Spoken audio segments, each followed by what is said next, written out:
September 27, 1940, Tokyo, Japan. The sky was clear, an intense blue that seemed oblivious to the approaching war clouds.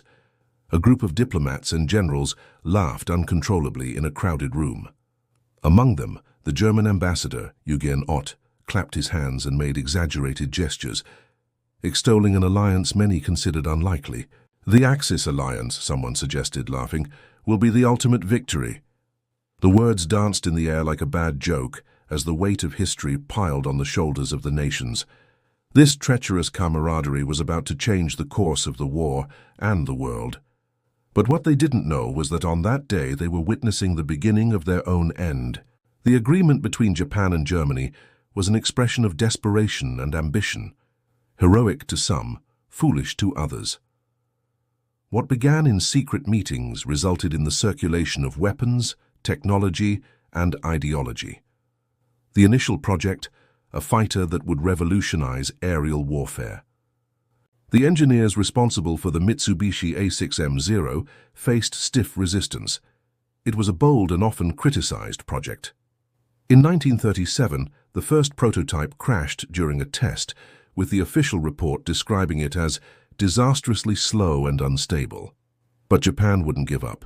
Persistently, they improved the engines and tweaked the aerodynamics. Years later, the A6M continued to be tested, and the tide was beginning to turn. No one imagined that this apparent failure carried the seed of victory. On December 7, 1941, a day that would go down in history, Japan attacked Pearl Harbor. Hearts were pounding, but the wreckage was innumerable. Reports from U.S. naval forces echoed everywhere. The report said, "Fly like a brick," they laughed, confident of inevitable victory. Impact. The sound of the explosions was deafening. The United States, a sleeping giant, lay stunned, its aircraft carriers ablaze. However, Japanese arrogance would quickly be tested. In the West, leaders played their cards, and the enemy seemed to have underestimated the true scope of the American mobilization. With the first shock of the attack, something changed. An unexpected confrontation with the Imperial Japanese Navy at Midway. There, the old truism of war changed, and what had become a clash of ingenuity emerged. American ciphering, a combination of intelligence and naval strategy, proved fatal to Japanese plans. Joseph Rochefort, a Navy cryptographer, deciphered messages demonstrating that the key to winning the war lay not just in machines, but in the human mind. The Battle of Midway not only turned the tide, but also symbolized resistance. The Japanese fighter, once unmatched, now faced rising adversaries. As the conflicts intensified, the enemy's perception began to shift from laughter to fear, and it was at Guadalcanal that the transformation was complete. What was once a symbol of strength was now a shadow of its promise, the report said. The A6M, a masterpiece of engineering, now became synonymous with nightmares for the Allies.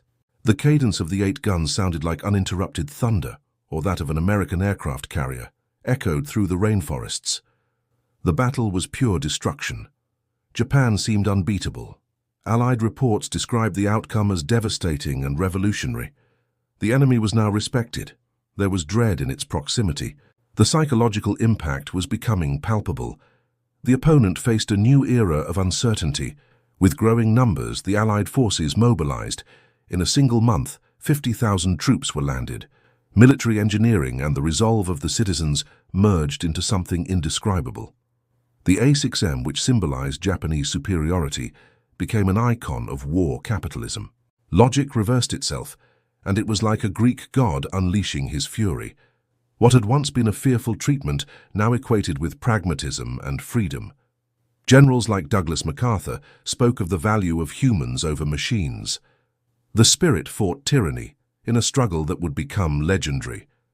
On the battlefield, the harmony between technology and humanity decided destinies, and so war became a lesson in power, production, and adaptation.